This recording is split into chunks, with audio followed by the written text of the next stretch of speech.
Guys, tahu nggak sih saat nanti kita tiada? Harta yang kita dapat dari usaha dan bekerja semasa hidup kita bisa jadi itu objek waris kita loh. Dan itu harus sesegera mungkin dibagikan ke anak, istri, orang tua, dan juga saudara-saudara kita loh.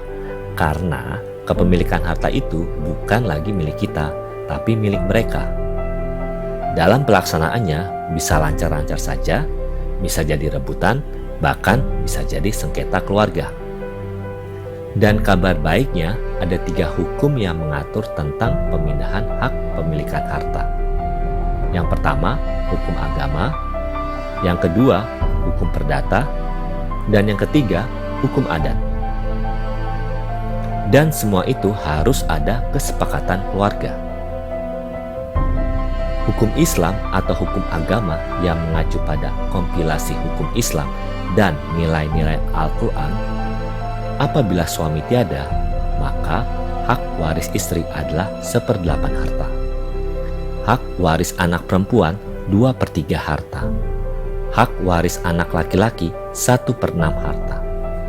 1/6 harta lainnya untuk saudara kandungnya, dan 1/6 harta lagi adalah hak harta untuk orang tuanya, dan semuanya itu harus dilakukan setelah hutang dan piutangnya dibayarkan. Harta waris itu harus dibagikan secepat mungkin dan harus tepat sasaran. Sedangkan dalam hukum waris negara mengacu pada hukum perdata barat yang mengacu pada asas keadilan. Apabila suami tiada, hak harta istri 1/4, anak perempuan 1/4, dan sama juga untuk hak harta anak laki-laki. Dan yang terakhir adalah hukum adat. Hukum waris yang diyakini suku tertentu di Indonesia yang sangat beraneka ragam. Biasanya masalah akan timbul karena ahli waris tidak berbesar hati untuk menerima bagian yang seharusnya.